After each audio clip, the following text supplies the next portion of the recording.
Hello, in this video I'm going to be looking at the B-C 25T Avenir, which is the tier 9 French clan reward light tank for the clan events that do happen, such as the one going on right now. So how you get this tank is from clan events, as I mentioned. That is the only way to get this tank, as it isn't available at any other point. And you can see here in the shop right now we do have the bundles for these clan tanks, as there is a clan event currently going on.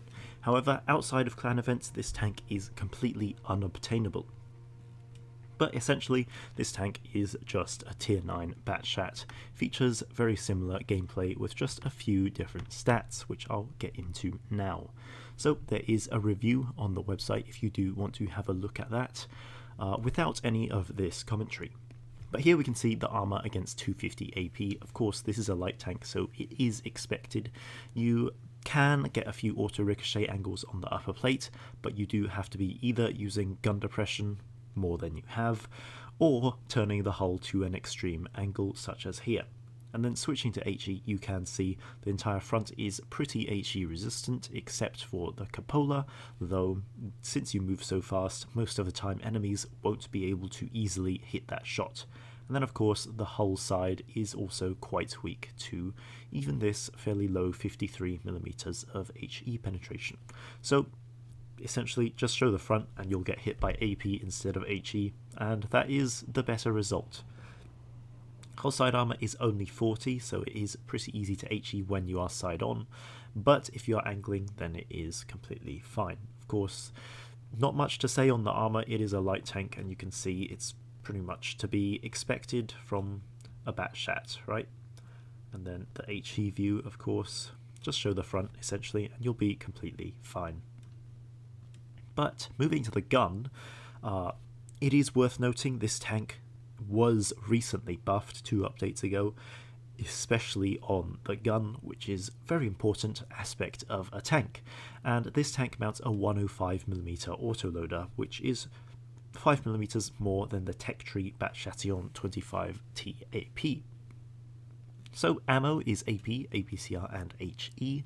Penetration is 225, 266 and 53. This penetration is decent but nothing amazing. On AP it's okay, especially for a light tank, and APCR again is okay, but considering this tank it is APCR, when you do run calibrated shells you do still have slightly below average penetration compared to other tanks, though this is still pretty decent for a tier 9 light tank, as light tanks in general just don't have high penetration. Damage is very normal for a 105mm gun, with 310 on AP and 260 on APCR. However, the HE is very good at 440 damage. That is massive HE damage, as generally tanks with 310 alpha have at most 420 on HE, which is already very good, but 440 just is amazing for a 105mm gun. This tank has 3 shells in the magazine, 2.4 second intraclip, which is actually quite nice. It's faster than both other Batchats in the tier 9 and 10, and then it's about the same as the AMX 1390 in tier 8, which has a 2.5 second intraclip. Big difference here is that this tank does actually a very nice shot of alpha at 310. So it is nice to have that permanently faster intraclip compared to the Batchats in the tech tree. 930 alpha is the total burst damage in 4.8 seconds, which is again a nice decrease compared to the 5.6 that the other Batchats would usually take. Yes, they do have the intraclip consumable, but they can only use that for 1 magazine every roughly 1 minute. So this one, permanent boost, though it is slightly less than that consumable. And then 16-second reload for 2700 almost DPM, which is not terrible for a autoloader light. Aim time is decent, 2.8/3. Base aim time is pretty good at 1.82. Dispersion is mediocre. 0.344 is definitely not good for 310 alpha, and is definitely below average for any medium or light in tier 9. Gun handling though is pretty good at 0.12, 0.12.1, which is one of the nice advantages of being a light tank. On top of this, good shell velocities on all of its shells, and gun depression of 6, which is just completely normal for a French light tank. So what is good about this gun is that its DPM isn't bad, its reload is relatively good, its intra-clip is quite good for a light tank. Once again, not quite as fast as the tech tree Batshats with their consumable, but again, this one is permanent. You don't have to activate a consumable to get this 2.4 second intraclip. It just has that for every time it is shooting, and it is definitely an advantage you can notice. The 0.4 seconds does make a difference when you are unloading the damage. And of course the HE is very nice, which you'll see in the gameplay a bit later. So overall the gun is actually very nice, except on the dispersion. Next, mobility. This tank's top speed is 62, lower than average for a light tank. Reverse speed is 22, again slightly below average, but this is much better than what it used to be, which is 18 kilometers per hour. It used to be absolutely horrendous in reverse speed for a light tank. Acceleration rate is 27.2. It has a 627 horsepower per ton, horsepower for its 23-ton weight. So this tank is actually the fastest tier 9 light tank in the game in terms of its acceleration rate. 34 horsepower per ton on hard terrain, 27 on medium terrain. However, in terms of its traverse speed, it's the slowest at 66 on hard terrain and 52.8 on medium. And I'll just show that here quickly with a comparison. So you can see top speed definitely not impressive at 62. The slowest tank other than this is the leichte Kampfpanzer, which doesn't really count because it's just slow in general, and then the HWK-12. So top speed definitely not impressive, but not terrible for a light tank. Here you can see its engine power. 33 on hard, 26.6 on medium. This is without equipment. You can see that all the other tanks here are red, so the BAT 25T Avenir does definitely have the acceleration advantage over these other vehicles. However, its turret traverse speed is slower than all the other tanks, which is something you do have to watch out for.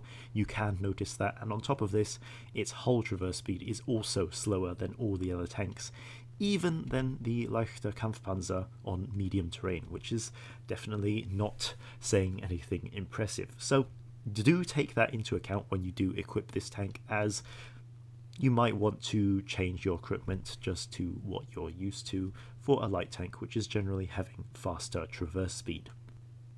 But power to weight ratio is quite good due to its good terrain resistances of 0.8, 1 and 1.4. But next, this tank, how to equip it. Since it doesn't have any special consumables or anything like that, I would just use the regular setup for a light tank, and I would take improved engine power boost just because I do still find it useful, and I don't find first aid kit needed that much. Next, the same thing for the provisions, nothing special, so just use the ordinary setup. In terms of equipment though, I would say don't need ventilation just because this tank is an auto-loading light. It's not so much about getting to your enemies quickly, doing a lot of damage over an extended period of time. What you need to do really is make sure that every shot of your magazine counts and you can actually hit and penetrate every shot. So I find that the better penetration of calibrated shells is definitely more worth it over improved ventilation. Just because, you know, you're not pressured by reload, you're an autoloader, so having the better penetration when you can run away and make time for yourself to reload is just more useful. Next, I am using engine accelerator in the gameplay I am going to show. However, as I showed just now, this tank's traverse speed isn't impressive compared to other lights, and its acceleration rate is actually impressive. So what I would personally do here is change from engine accelerator to improved control, as that gives you more comparable traverse speed and acceleration rate to other light tanks, making it feel more comfortable and less awkward, since if you do use engine accelerator, you will notice it's very fast, but its top speed is limited to 62, and then its traverse speed is slower than other lights. Of course, improved assembly, as this tank has no armour. Enhanced gun lane drive, as this tank has already got good shell velocities and I don't feel there is any need to improve it. And then of course I would go with refined gun, just because this tank, with its recently buffed stabilization, on move dispersion, you don't need vertical stabilizer even though it is an auto loader. Reason being, this tank's dispersion is pretty poor, and a lot of the time you'll find that actually having that better dispersion gives you more of a benefit, just due to this tank's already good aim time, already good gun handling, and decent enough after shot dispersion. Then of course the usual for the last two provisions. So I do have two battles in this tank to show. First one is going to be on Mirage. So you'll see in this gameplay, enemies have two mediums, and we have in total 2 mediums and 1 light. So we do actually have an advantage if we go towards this base A flank. And since I am going to be faster than the enemies, and with more support, I'm going to rush just right into base A. And you'll see how this tank is actually very quick at reaching its top speed, and the top speed of 62, not too impressive for a light tank in tier 9, however, still decent. So I'm going to stop here in this bush, or not stop, but I was intending to stop if an enemy did get spotted. But seeing there's no enemies over here and the leopard is towards base C, I'm going to just rush in. And you'll see the 121 here is AFK. And you'll see here the problem with the penetration. Still, my penetration is decent with calibrated shells, but that 121, his upper plate, is still a bit red.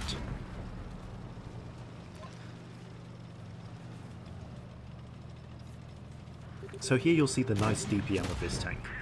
Even though it is an autoloader, it does still have quite a nice quick magazine reload of 16 seconds, so you aren't really too limited by sort of the autoloader of this tank. You can actually still dish out a lot of damage with this tank's decent DPM. There you could see the improved dispersion of this tank due to refined gun, snapping the shot on the Hori a little bit there. But essentially you can see how I'm playing this tank. I flanked around the enemies, and now I'm just putting shots into the sides and rear of the enemy flank.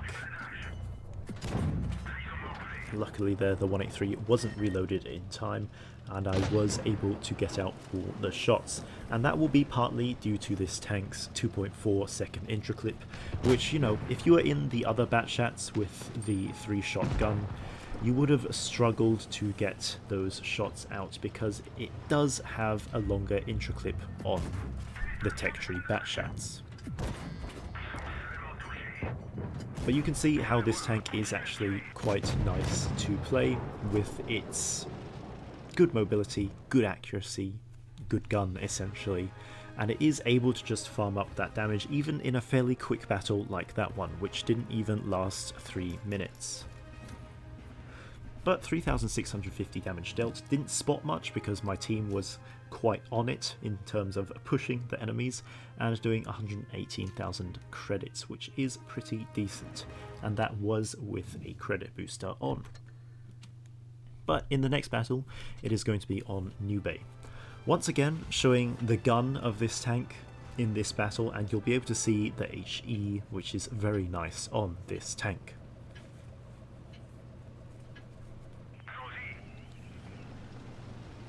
Seeing the enemies having a decent amount of mediums and lights, I'm going to go towards the bridge area, however not actually go onto the bridge. You'll see I do stop here and try to use this tree as a bit of cover to spot the enemies when they go up the bridge. And you can see a Vickers MBT there. Unfortunately I do miss the first shot, and then the second shot goes into his strong turret. Luckily though, I will be hitting the last one on the back of his hull. But here you'll see only one shot hit, though not the end of the world due to this tank's pretty decent magazine reload. Once again, this tank, it is fairly similar to the other Batshats and the AMX 1390 in the tech tree. However, it is a very good tank, as you can see in this gameplay. It performs very well just because it's good at what it does for a light tank. It is very similar to the BAT Chatillon 25T at tier 10 with the 105, or the one at tier 9 with the 100. And here you'll see the HE, which is just amazing. 2 shots and that SU is down to 200 hit points. No problem to finish him off in a single magazine. Now another HE-able tank is coming up, the Waffenträger, and you'll see I do sit behind this tree here to not be spotted by him, just to have the most chance to penetrate all my HE. And you can see, even though he has Spore Liner, because this tank's HE damage is so good, it has no problem dealing that 360 to the Waffenträger there. So, 2 shots completely shut down with a full HE magazine. You can see how nice that HE damage is when you do get to use it. And again, you can see this tank, definitely not a bad gun, not bad DPM, when it is just able to unload. And it does have the mobility to get around the enemies and make that gun work, which is just something so perfect about autoloader light tanks. You can make time for yourself to reload, you can make space for yourself to run away, and then when you need to, you can go in and dump 930 damage, which is just so comfortable in terms of how a tank can play. And that's really what makes the Avenir really enjoyable for me personally, as I do really like playing this tank, especially after the buffs which it received. You can see sort of how well it can perform. In that battle, again, a quick battle, but I was able to do 4,200 damage, again, very quickly, earning 200,000 credits, once again, due to the medals I received.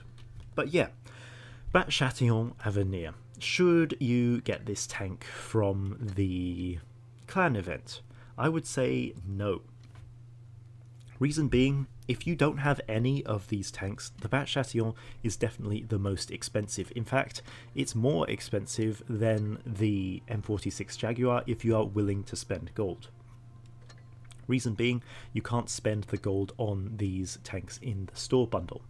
And again, this tank, just like I said in the overall event overview, it's not so unique in its gameplay. It plays just like the AMX 1390, BAT Chatillon 25T AP, or BAT Chatillon 25T at tier 10. Its gameplay isn't different, even though it is a very good tank, and personally for me, I would say it feels stronger tier for tier than those other 3 tanks. Just the thing is, currently it's very expensive to actually be able to grind and get this tank, and the other tanks that are available, the 50 TP prototype and the Waffenträger Ritter, are both very good tanks as well, and are just cheaper and easier to get.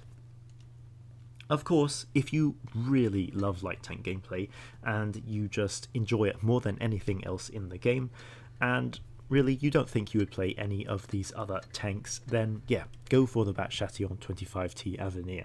It is a great tank. It feels so nice to play and so nice to use, just due to the buffs it recently received on its gun handling and its reverse speed. It is just such a nice vehicle. It's so good at playing as an autoloader light tank. It is so effective in its role with that great gun and good mobility. So yeah, if you don't play heavies, you don't play tank destroyers, you don't like mediums, or you really just love the light tank autoloader gameplay, get the Avenir, because this one is actually such a nice tank since the buffs. However, if you don't have any of these tanks and you really don't mind the gameplay, I'd say go for the other ones first, just because the Avenir is currently still in its 2nd year of release and is still the 2nd most expensive tank out of all these 3, and the most expensive if you are willing to spend gold on the M46 Jaguar. But yeah, that is it for the BAT Chatillon Avenir and its fairly recent buffs. I guess that counts as a review for that as well. But yeah, good tank, definitely worth picking up if you do love autoloader light tanks. It definitely plays very nice. But yeah, that is it for the Avenir. Thanks for watching.